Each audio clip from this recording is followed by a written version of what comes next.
நேர்கள் அனைவரையும் ஜெம் தொலைக்காட்சியினுடைய தற்போதைய சர்வதேச காணொளிகளுக்காக தொடர்ந்து நாம் வலிமையான செய்திகளை ஆதாரத்தோடு கொடுத்திருக்கிறோம். ஜனநாயக அடிப்படையில் நம்முடைய நேயர்கள் இதை விமர்சனமும் செய்கிறார்கள், பாராட்டவும் செய்கிறார்கள். விமர்சித்த கைகளுக்கும் நாங்கள் முத்தான மோதிரத்தை பதிவு செய்கின்றோம். நம்முடைய உறவுகள் அனைவரும் சிறப்பாக இந்த நிகழ்ச்சியை பார்த்து கொண்டிருக்கிறீர்கள். இந்த நிகழ்ச்சியில் நாம் தொடர்ந்து இப்பொழுது ஹமாஸினுடைய அந்த தாக்குதல்களை மட்டுப்படுத்திவிட்டு, அதாவது அந்த தாக்குதல் தொடர்கிறது, ஐடிஎஃப்க்கும் பலஸ்தீனத்தில் போர் நடக்கிறது. அப்பொழுது பலஸ்தீன மக்களுடைய உயிர்கள் மிக இழிவான முறையில் 100, 50, 70 என்றெல்லாம் கொலை செய்யப்பட்டு கொண்டிருக்கிறார்கள். சர்வதேசம் இது குறித்து எந்த ஒரு தகவலும் இல்லை, இது குறித்து எந்த கவலையும் இல்லை. சரி, இப்பொழுது ஈரானை தாக்குவதற்கு யார் ஐடிஎஃப்பின் மூலமாக வந்து பலஸ்தீன மக்களை படுகொலை செய்கிற இன சுத்திகரிப்பு அரசியலை செய்கிற பெஞ்சமின் நெதன்யாகு ஈரானோடு போரிட்டு மல்லு கட்டி மிகப்பெரிய கொதிநிலைக்கு சர்வதேசத்தை இழுத்துவிட வேண்டும் என ஒரு தனி மனிதன் ஆசைப்படுகிறான். இதுதான் உலக அரசியலில் சூட்சமம். நேற்று டைம்ஸ் நாளிதழுக்கு அமெரிக்க அதிபர் டொனால்ட் ட்ரம்ப் அவர்கள் நேற்று முன்தினம் அளித்த பேட்டியும் இன்றைக்கு உங்களுக்கு தருகிறேன். டைம் மேகசினுக்கு அவர் அளித்த பேட்டி. அதுக்கு முன்னால் இன்றைக்கு 26ஆம் தேதி ஓமனில் மீண்டும் 3வது சுற்று பேச்சுவார்த்தை தொடங்க போகிறது. அதற்கு முன்பு சில செய்திகள். அமெரிக்காவினுடைய இந்த ப்ராஜெக்ட் ஈரானுடைய ஒரு திட்டம் என்னென்றால், நீண்டகால திட்டத்தை நாம் பேசுவதற்கு முன்பு ஒரு இன்ட்ரீம் டீலை நாங்கள் இடைக்கால ஒப்பந்தத்தை செய்து கொள்ளலாம், இந்த டீல் இருக்கட்டு அப்படின்னு அப்பாஸ் அராகட்சியின் மூலமாக அமெரிக்காவினுடைய செய்தி தொடர்பாளர் இந்த நிகழ்ச்சியை பேச்சுவார்த்தை நடத்தக்கூடிய மத்திய கிழக்கான சிறப்பு தூதர் ஸ்டீவ் விட்காஃபிடம் சொல்கிறாங்க. இது நம்ம பேசுகிறதுக்கு ரொம்ப நாள் ஆகும். நமக்குள்ள இந்த போரை தடுக்கும் யோகமாக இந்த கொதிநிலையை மட்டுப்படுத்த ஒரு இன்ட்ரீம் ஒரு ஒப்பந்தம் செய்து கொள்ளலாம். அதற்கு அப்பாஸ் அராகட்சியினுடைய இந்த proposed interim deal to US அப்படின்றத அமெரிக்கா என்ன சொல்லிச்சுன்னா, இல்லை prepared to reach a comprehensive deal, இதை நாம் ஒரு விரிவான செயல் திட்டம் அடிப்படையில் பேசணும் அப்படின்னு அமெரிக்கா வைக்கிறது.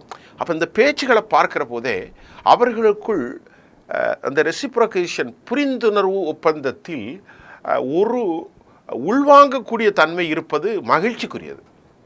இதெல்லாம் பேசாமல் சண்டை பிடிச்சா தான் பிரச்சனை.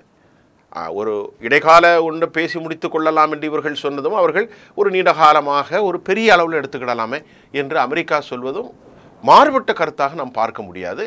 புரிதலோடு அமர்ந்திருக்கிறார்கள் என்பது மகிழ்ச்சிக்குரியது. யாருக்கு? சர்வதேச மக்கள் அனைவருக்கும் மகிழ்ச்சிக்குரியது. இரண்டாவது, விட்காஃப் என்ன சொல்கிறாருன்னா, அமெரிக்காவினுடைய 2 பக்கங்களும் முடிவு செய்ய ரொம்ப நாட்கள் தேவை இருக்குது. ஒரு சாதாரணமாக பேசி முடிக்க முடியாது. நீங்கள் நாளைக்கு வாங்க, இன்றைக்கி வாங்கன்னு ஒரு திருமண வீடுகளை போன்று எத்தனை ரொக்கம், என்ன கல்யாணம் என்று பேச முடியாத விவகாரம் அல்ல. இது ஒரு பெரிய விவகாரம். ஆகவே இதற்கு மிக அதிக நாட்கள் தேவைப்படும் என்று ஸ்டீவ் விட்காஃப் சொன்னதாக சோர்சஸ் நமக்கு தகவல் வருகிறது. அப்பாஸ் அராகட்சி என்ன சொல்கிறாருன்னா, சரிங்க, suggested Abbas Aragchi a temporary pact to let more complex negotiation continue அப்படிங்கிறது தான் அவர் சொல்கிறார். சரி, நான் நீண்ட நேரம் ஆனாலும் நாம் ஒரு ஷார்ட் டைம் ஒன்று பண்ணிக்கலாமே, நீண்ட நாளும் பேசுவோம் அப்படின்ட்டு அராகட்சி சொல்வதையும் நாம் இங்கே மறுபடியும் சொல்கிறோம். ட்ரம்புடைய பேச்சில் இஸ்ரேல் டைம்ஸ் மேகசினுக்கு அவர் அளித்த பேட்டி என்ன சொல்கிறார் அப்படின்னு சொல்லி இன்னும் நிறைய பார்க்குறோம். அதுக்கு முன்னாடி ஒரு பாசிபிளான ரிசல்ட் சொல்கிறார். ரொம்ப நல்லா போயிட்டுருக்குங்க, ரொம்ப நல்லா இருக்குது, 2 பக்கம் இருக்குது, ஒன்று குட்டு இன்னொன்று பேடு. அவர் சொல்கிறார், யார்? Donald Trump. உலகத்தில் எல்லா விஷயத்துக்கும் 2 தான் இருக்கணும், ஒன்று நன்மையானது குட், மற்றொன்று பேட். ஆனால் அது ரொம்ப நல்லா போயிடுது, டூயிங் குட் அப்படிங்கிற மாதிரி அவர் 2 பக்கமும் சொல்கிறாரு. டெக்னிக்கல் டாக் ஓமனில் இன்றைக்கு நடக்கிறது டீம்ஸில். அது ஒரு பக்கம் நடக்கும், ஸ்டீவ் விட்காஃபுடைய பேச்சு ஒரு பக்கம் நடக்கும். ஏன்னா அது கடந்த புதன்கிழமை டியூ டு போஸ்ட்பான், என்ன காரணம் என்று தெரியவில்லை. கொமேனி உடனடியாக இதை முடிவுக்கு கொண்டு வர வேண்டும் என்று அவர் அவசரப்படுகிறார். சொல்லிவிட்டு அவர் ஒரு வார்த்தை சொல்கிறார். அதாவது ஹிப்போக்ரட்ஸும் ஹேர்சி, அது என்ன சொல்வது தமிழில், பாசாங்கும் கபட வேடதாரமும் நிலையானதாக இருக்காது என்ற கருத்தையும் சையத் அலி கோமினி சுப்ரீம் தலைவர் வலிமையாக வைத்திருக்கிறார். ட்ரம்ப் சொன்னதை நான் சொல்லிட்டேன். ரெண்டே விஷயத்தான் இருக்கும், ஒன்று குட் அண்ட் பேடு. உண்மையே நல்ல முடிவு ஏற்படும் என்று அவர் நம்புகிறார். ஆக எல்லா பக்கமுமே நல்ல ஒரு பாசிட்டிவான ஒரு ரிவ்யூல் இருக்கிறது. இப்போ இந்த விவகாரத்தை எல்லாம் பார்த்துவிட்டு நெத்தன்யாகு கடும் அதிர்ச்சியில் இருக்கிறார் என்கிற செய்தியையும் நான் சொல்லலைங்க, இஸ்ரேல் டைம்ஸ் சொல்கிறது. இஸ்ரேலுடைய சேனல் 12 தன் செய்தியில் இவ்வாறு சொல்லியிருக்கிறது. நல்லா கவனிங்க, அந்த செய்தியை நான் இப்போ உங்களுக்கு தரேன். நெத்தன்யாகு ஏன் அதிர்ச்சியில் இருக்கிறார்னா, இது ஒரு மோசமான அக்ரிமெண்ட் ஏற்படுமோ என நெத்தன்யாகு ரொம்ப ரொம்ப கவலைப்படுறாரு. இதன் மூலமாக இஸ்ரேலுக்கு நீண்டகால பாதுகாப்பு நிலை ஏற்படுமோ, பாதுகாப்பு இல்லாத நிலை ஏற்படுமோ என அவர் அச்சப்படுகிறார். ஏன்னு கேட்டால், இந்த டீலில் நியூக்ளியர் வெப்பன்ஸ் சம்பந்தப்பட்டதாக இருக்கக்கூடாது என்று அவர் மிக முக்கியமாக அவர் பேசுகிறார். என்னென்னா, இஸ்ரேலுடைய எந்த டீல் ஏற்பட்டாலும் அது நியூக்ளியர் வெப்பன் சம்பந்தப்பட்டதாக இருந்துவிடக்கூடாது என்பது அவர் அச்சப்படுகிறார். அதில் ஒரு ஒப்பந்தம் ஏற்பட்டு போச்சுன்னா போர் நடக்காது. ஆகவே நியூக்ளியர் டீல் ஒரு முடிவுக்கு வந்துடக்கூடாது, அது தொடரணும், அது அப்படியே போயிட்டுருக்கணும், கொதிநிலையில் இருக்கணும். உன்னை நம்ப முடியாதுன்னு அமெரிக்கா சொல்லணும், நான் வச்சுக்கொள்ளணும் இவன் சொல்லணும். ஆக ஒரு தகராறு பிரச்சனை வந்துடணும். இது நான் சொல்லலைங்க, சேனல் 4 சொல்கிறது. சேனல் 12 சொல்லிட்டு ஒன்று தான் இதற்கு தீர்வுன்னு சேனல் சொல்லுது. ஒட்டு மொத்தமாக அழிச்சிடணும், டீல்லாம் வரக்கூடாது, ஒரே ஒரு டீல் தான் இருக்கணும். ஒட்டு மொத்தமாக அணு ஆயுதமே இருக்கக்கூடாது, காலி செஞ்சிடணும். அது மட்டும் இல்லை, அவர் நாட்டில் இருக்கக்கூடிய ட்ரோன் சிஸ்டம், அவன் நாட்டில் இருக்கக்கூடிய ஏர் டிஃபென்ஸ் சிஸ்டம், அவன் நாட்டில் இருக்கக்கூடிய மிசைல், பெலிஸ்டிக்ஸ், பிளாஸ்மா எல்லாம் காலி செஞ்சுட்டு, அவன் கடந்த காலத்தில் ஒரு ஆதி மனிதனை போல ஈரான் இருக்கணும்னு ஒரு பைத்தியக்காரத்தனமான செய்தியை சொல்கிறதாக நாம் புரிந்து கொள்ள முடிகிறது. இஸ்ரேல் ஏன் இவ்வளவு என்ன அந்த செய்தியில் கீழே ஒரு வார்த்தை போட்டிருக்காங்க, அந்த வார்த்தையை நான் சொல்கிறேன். வெரி வெரி அப்படிங்கிற 2 வார்த்தையில் அட்வான்ஸ்டாக அமெரிக்கா ஏன் பேசணும் அப்படின்ற கேள்வியையும் அவர்கள் எடுத்திருக்கிறார்கள். இது ஒரு கீ இஷ்யூ குறித்து இஸ்ரேல் பகிர்ந்து கொள்ளலை அப்படின்னு சொல்கிறாங்க. நல்லா கவனிச்சுக்கிடுங்க, ரொம்ப அட்வான்ஸ்டாக சேனல் 12 இஸ்ரேல் தன் கருத்தை வைக்கிறாங்க. ரொம்ப அட்வான்ஸ்டாக ஏன் பேசணும், நமக்கு தான் அவ்வளோ வாய்ப்பு இருக்கே, அமெரிக்காவை குறை சொல்கிறார்கள். இரண்டாவது, இவ்வளோ பேசியிருக்கீங்களே, எங்கள்கிட்ட எதுவுமே ஏன் கேட்கல அப்படின்ட்டும் இஸ்ரேலுக்கு இப்பொழுது பதட்டம் அமெரிக்கா எதுவுமே பேசலாம் யார்கிட்ட, பெஞ்சமின் நெத்தன்யாகுகிட்ட. பரவாயில்ல, அமெரிக்கா ஒரு பக்கம் ஆயுதங்களை விற்று கொள்கிறார்கள், பணத்தை கணக்கில் எழுதி கொள்கிறார்கள், இன்னொரு பக்கம் பேச்சுவார்த்தை நடத்துகிறார்கள். நெத்தன்யாகு ஆரம்பத்தில் அணு ஆயுதம் ஒரு துளி கூட இருக்கக்கூடாது என்று தான் சொன்னார். ஆனால் தற்போது நியூக்ளியர் ப்ரோக்ரஸில் என்னன்னா, மற்ற விவகாரங்களை குறித்து அவர்கள் பேசவில்லை. இப்போது நடைபெறுவது தங்கள் மனதிற்கு இதமானதாக இல்லை என்று நெத்தன்யாகு வேதனைப்படுகிறார். நெத்தன்யாகு குழப்பம் வந்துடணும், எதையாவது சொல்லி நம்ம ஊரில் பஞ்சாயத்தில் குழப்பம் வருவதை போன்று யோசிக்கிறார். ஆனால் இப்போது அமெரிக்காவோ இவர்களிடத்தில் எதுவும் ஷேர் பண்ணிக்கிடல. அவர் சொல்கிறார், எங்கிட்ட எதுவுமே பேசுகிறதில்ல, ஏன் இவ்வளோ அட்வான்ஸ்டாக பேசணும் அமெரிக்கா அப்படின்னு மெதுவாக போட்டு இழுத்து நம்ம தாக்குதல் நடத்தலாமே. அது மட்டும் இல்லாமல் மூன்றாவதாக நியூக்ளியர் டீலில் தங்களுக்கு எந்த விதமான ஒரு மனசில் சந்தோஷம் இல்லைங்கிறதும் சேனல் 12 மறைமுகமாக அல்ல நேரடியாகவே சுட்டி காட்டுகிறது. இது மட்டுமல்லாமல் ஈரானும் ரஷ்யாவும் சீனாவும் ஐஏஏ தலைவர்களிடத்தில், இன்டர்நேஷ்னல் அட்டாமிக் எனர்ஜியினுடைய அவர்களிடத்தில் ஒரு பக்கம் பேச்சுவார்த்தை போய்கொண்டிருப்பதையும் நமக்கு செய்தி. ஈரான் மீது கை வைத்தால், யார் சொல்வது, ரஷ்யாவுடைய விவகாரத்துறை என்ன சொல்கிறது என்று சொன்னால், ஈரானின் மீது கை வைத்தால் நீங்கள் நினைப்பதை போன்ற அல்ல, மத்திய கிழக்கில் விபரீதமான பல நிலைகள் ஏற்படலாம் என ரஷ்யாவுடைய விவகாரத்துறை அமைச்சர் கடும் எச்சரிக்கை விடுத்திருக்கிறார். ஆக இந்த பிரச்சனைகள் எல்லாம் லெஜிட்டிமேட், அதாவது சட்ட ரீதியாக பேசி முடிக்க வேண்டுமே தவிர கை வைப்பது, போர் வைப்பதெல்லாம் நடக்காது என்று நல்லது சொல்கிற மாதிரி ரஷ்யா அமெரிக்காவுக்கு கடும் எச்சரிக்கை விடுத்திருக்கிறது. இப்போ நான் ஏற்கனவே சொன்னல டைம் மேகசினில் அதில் என்ன பேசியிருக்கிறாங்க அப்படிங்கிறத ஒரு செய்தியை மட்டும் சொன்னேன். டைம் மேகசினில் அமெரிக்க அதிபர் பேசிய 2 செய்திகளை சொன்னேன். ஒன்று நல்ல முறையில் போய் உலகத்தில் 2 இருக்குது, ஒன்று நன்மை, இன்னொன்று தீம், குட் அண்ட் பேட். இது நல்லா போயிட்டுருக்குன்னு சொன்னார். மற்ற அமெரிக்கா மேகசின்ஸ் டைம் மேகசினில் டொனால்ட் ட்ரம்புடைய பேட்டியை பார்க்க போகிறோம். டைம் மேகசின்ஸினுடைய ஆங்கர் என்ன கேட்குறாருன்னா, உங்களை நெத்தானியாகு இந்த போரில் இழுக்கிறாரா அப்படின்னு கேட்குறாரு டைம் மேகசின். அதுக்கு நெத்தானியாகு என்ன சொல்ல தெரியுமா?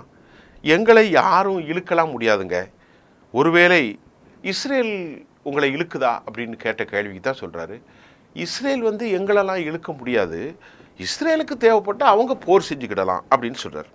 நெத்தனியாகுடத்தில் டைம் மேகசின் ஆங்கர் கேட்குறாரு, இஸ்ரேல் உங்களை வழிந்து இந்த போரில் உள்ளே நுழைப்பதற்கு முயற்சி செய்கிறார்களா என்று கேட்டபோது, எங்களை யாரும் வழிந்துலாம் தள்ள முடியாது, ஒருவேளை இஸ்ரேலுக்கு தேவைப்பட்டால் போர் செய்யலாம், இஃப் த டீல் ஏற்படாமல் நாங்கள் தள்ளப்படுவோம், எங்கள் பேச்சுவார்த்தை என்று ஒன்று இல்லாமல் முடிவெடுக்க நான் விரும்பவில்லை. அவர் என்ன சொல்கிறார் தெரியுமா? இந்த விவகாரத்தில் எங்களை இஸ்ரேல் இழுத்து உள்ள போதாண்டுலாம் எங்களெல்லாம் நாங்கள் அந்த அளவுக்கு அறிவற்றவர்கள் அல்ல, இஸ்ரேலுக்கு தேவைப்பட்டால் அவங்க போய் போர் செய்யலாம் சொல்லிட்டு, எந்த விஷயத்திலும் பேச்சுவார்த்தை இல்லாமல் நான் உள்ளே போவதற்கு நாங்கள் தயாராக இல்லை, எதுவும் பேச்சுவார்த்தை ஏற்றுக்கொண்டு முடிவெடுக்க அதுக்கு அல்லாமல் முடிவெடுக்க மாட்டேன், பேச்சுவார்த்தை நடந்து இஃப் த பேச்சுவார்த்தையில் முடிவு ஏற்படாத பட்சத்தில் தான் அது போர் செய்வதா என்பதை நாங்கள் திட்டமிடுகிறோமே தவிர அதற்கு முன்பு நாங்கள் எடுத்தோம் கவிழ்த்தோம் என்ற திட்டத்தை எல்லாம் போகவில்லை என்று டைம் மேகசினுக்கு அமெரிக்கா தெளிவுபடுத்திவிட்டது. அது மட்டுமல்லாமல் மிக முக்கியமாக நான் ரொம்ப பாசிட்டிவான ஒரு மூடில் இருக்கிறேன். எங்களுக்கு முக்கியம் அமெரிக்கா ஈரான் அணுகுண்டு தயாரிக்காமல் இருப்பது மட்டும்தான், ரொம்ப தெளிவுபடுத்திட்டார். இந்த மற்றபடி எங்களுக்கு அவங்க அணு ஆயுதங்களை வைக்கலாம், அதாவது என்னது பேலிஸ்டிக்கை வைக்கலாம், அதெல்லாம் பற்றி பிரச்சனை இல்லை. எங்களை பொறுத்தவரை நியூக்ளியர் வெப்பன்ஸில் என்ரிச் செய்யப்பட்ட யுரேனியத்தை குறிப்பிட்ட அந்த 350 கிலோகிராம் அதுக்கு மேலே அவங்க வைக்கக்கூடாது. இப்போ 5 டன் வைத்திருப்பதாக சொல்கிறாங்க. இதுதான் நாங்கள் பேசுகிறோமே தவிர மற்றபடி எங்களுக்கு ஒன்றும் பிரச்சனை இல்லைன்னு தெளிவுபடுத்துகிறார். ஈரானிடமிருந்து நல்ல ப்ரோக்ரஸ் ரொம்ப சிறப்பாக போயிட்டு இருக்குங்கிறதையும் டைம் மேகசின்ஸுக்கு டொனால்ட் ட்ரம்ப் சொல்லியிருக்கிறார். இந்த நியூக்ளியர் டீல் உண்மையிலே நடந்தால் இட் வில் ப்ரொடெக்ட், நிச்சயமாக ஒரு பெரிய அளவில் டெவலப்பிங்ஸ் வெப்பன்ஸ் நல்லா இருக்கும்.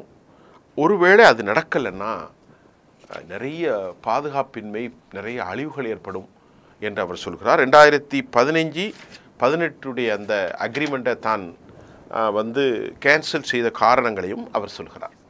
இதுதான் இப்பொழுது நடந்து கொண்டிருக்கக்கூடிய மிக மிக முக்கியமான ஒரு பேச்சுவார்த்தை.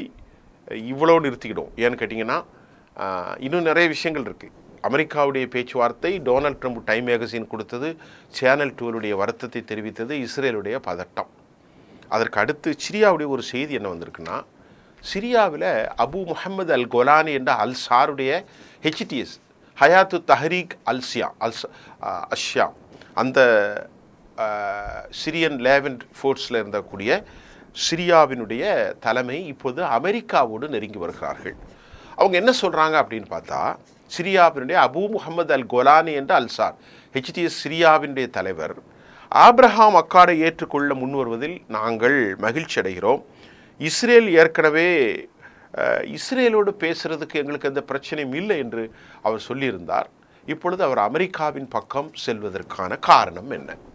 சிரியாவில் பஷர் அல் ஆசாத்துடைய ஆட்சி விழுந்த பிறகு, அது ஷியா தலைமை வீழ்ந்த பிறகு ஹெச்டிஎஸ் என்று சொல்லக்கூடிய சுன்னா முஸ்லீமுடைய தலைமையான ஹெச்டிஎஸ் வந்தது. அபு முஹம்மது அல் கோலானி முன்னாள் ஒசாமா பின்லேடனுடைய நெருக்கமானவர் என்றும், ஐஎஸ் அமைப்பினுடைய முஹம்மது பக்தாதி அபூபக்கர் அல் பக்தாதியுடைய நெருக்கமானவர் என்றும் சொல்லப்பட்ட நிலையில் அமெரிக்கா அவர் பேர் உருவாக்கம் செய்யப்பட்டு ஹெச்டிஎஸ்ஸாக அவர்கள் உருவாக்கியிருக்கிறார்கள்.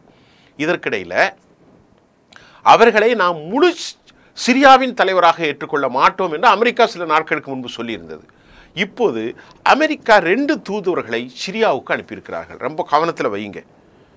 2 தூதர்கள் யார் அப்படின்னு பார்த்தா, அபு முகமது அல் சராவோடு பேச்சுவார்த்தை நடத்துவதற்கு அமெரிக்கா 2 தூதர்களை அனுப்பியிருந்தார்கள்.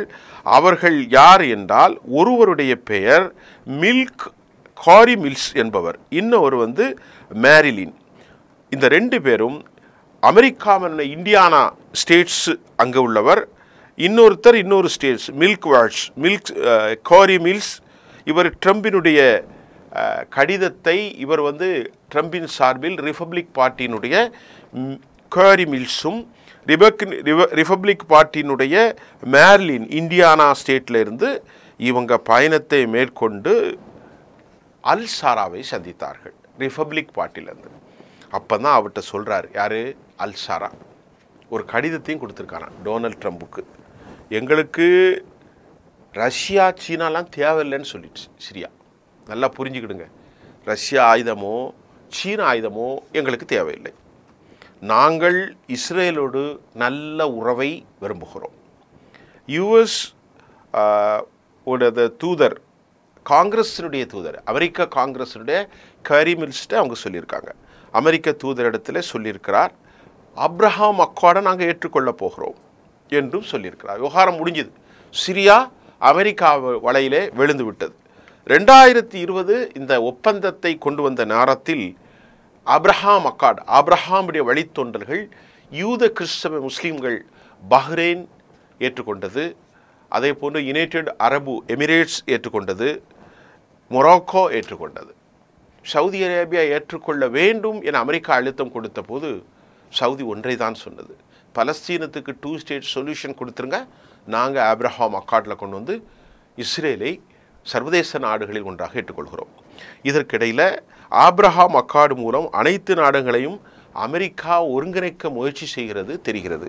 அதற்காக தான் காரி மில்லர்ஸ் ரிபப்ளிக்கன் பார்ட்டியில் இண்டியானா ஸ்டேட்டில் இருந்து மேரிலின் போன்றவர்கள் வந்திருக்கிறார்கள். இது ரொம்ப ரொம்ப முக்கியம். சொல்லிட்டு ஆசாத் ஆட்சி விழுந்த பிறகு அல் சார் என்ன சொல்கிறார்? சிரியாவின் அதிபர், ஹெச்டிஎஸ்ஸுடைய அதிபர், முன்னாள் ஒசாமாவின் மனசாட்சி அபூபக்கர் பாக்தாதியினுடைய கூட்டணியில் இருந்த பேரை மாற்றிய ஹெச்டிஎஸ் என்ன சொல்கிறார்? அமெரிக்க தலைவர் டொனால்ட் ட்ரம்புக்கு லெட்டர் எழுதுகிறார், ஆப்ரஹாம் அக்கார்டில் நாங்கள் இணைகிறோம், இஸ்ரேலோடு எங்களுக்கு நட்புறவு பாராட்ட விளைகிறோம், இந்த பிரதேசம் அமைதியாக இருக்க வேண்டும், சீனாவோ ரஷ்யாவுடைய ஆயுதம் எங்களுக்கு தேவையில்லை என்று சொல்லிவிட்டார்கள். மத்திய கிழக்கில் விவகாரம் மாறுகிறது என்பதை நீங்கள் கவனித்துக் கொள்ள வேண்டும். இப்போ சிரியாவை ஜிஹாதி கட்டுப்படுத்த வேண்டும் என அமெரிக்கா சொல்கிறாங்க. ஒரு நாட்டில் இருக்கக்கூடிய ஏராளமான இஸ்லாமிக் ரெசிஸ்டன்ட் ஆக்சிஸை கட்டுப்படுத்தணும். இவன் ஹிஸ்புல்லாவுக்கு ஆயுதம் போகிறத கட்டுப்படுத்தணும். ஹெர்ட்ஸ் மலை தொடர்களில் இருந்து தான் சிரியாவினுடைய பார்டர்லேருந்து ஹிஸ்புல்லாவுக்கு போகுது. இது அவங்க கண்டிஷன். இதையெல்லாம் கட்டுப்படுத்த வேணால் இஸ்ரேலுடனான உறவை மேம்படுத்த வேண்டும் என்று அமெரிக்காவுக்கு அவர் கேரண்டி கொடுத்திருப்பதாகவும் செய்தி வந்திருக்கிறது வெளிப்படையாக காரி மில்லர்ஸுக்கு.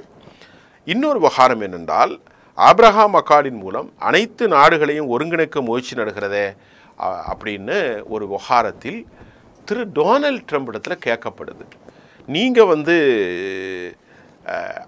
நொபெல் பரிசுக்கு தகுதியானவர் தானா அப்படின்னு கேட்குறாங்க. அது டைம் மேகசின்ஸில் சிரிச்சுக்கிட்டே அவர் சொல்கிறார், அவருக்கு ஒரு எண்ணம் இருக்குது, நோபல் பரிசு பெறுவதற்கு தகுதியானவர்களாக நான் ஆவதற்கு ஆப்ரஹாம் அக்கார்ட்ஸ் மூலமாக ஒரு கூட்டமைப்பை உருவாக்க போகிறேன், சண்டை இல்லாத ஒரு பிரதேசத்தை உருவாக்க போகிறேன் என்று சிரிக்கிறார். இப்போ நமக்கு என்னென்னா, அவருக்கு நோபல் பரிசு கொடுப்பதோ இவருக்கு கிடைப்பதோ உலக மக்களுக்கு கவலை இல்லை. உலக மக்கள் என்ன நினைக்கிறார்கள்? மத்திய கிழக்கில் மனித உயிர்கள் எந்த தரப்பிலும் போயிடக்கூடாது. அது பலஸ்தீன உயிர்களும் போகக்கூடாது, இஸ்ரேலுடைய உயிர்களும் போயிடக்கூடாது. சமாதானம் வேண்டும். நொபல் பரிசு யாருக்கு கிடைச்சாலும் சரி, கிடைக்காவிட்டாலும் சரி, அவங்கவுங்க வேலையை பார்க்கணுன்னு மக்கள் விரும்புகிறார்கள். ஆனால் ஒரே ஒரு மனுஷன் மட்டும் இந்த சமாதானம் ஏற்படவே கூடாது அப்படின்னு கொதிநிலைக்கு இருக்கிறார். உண்மையிலேயே அவர் தோல்வியைத்தான் சந்திக்க போகிறார். அது மட்டும் உறுதி. அமெரிக்கா எங்களோடு எதுவும் பகிர்ந்து கொள்ளலைன்னு சொன்னதும், அவசரப்படுறாங்கன்னு சொன்னதும் அவர் மனக்கிழிச்சியும் பதபதைப்பையும் காட்டுவதாக இருக்கிறது. இன்றைக்கு அமெரிக்க அதிபர் சொல்வதை போன்று நல்ல ஒரு நிலை காணப்படுகிறது. குட் ப்ரோக்ரஸ், நல்லா போயிட்டுருக்கு. பார்க்கலாம் இன்றைய செய்திக்கு அப்புறம் நாளைக்கு புதிய செய்திகளோடு உங்களை நான் சந்திக்கிறேன். நன்றி.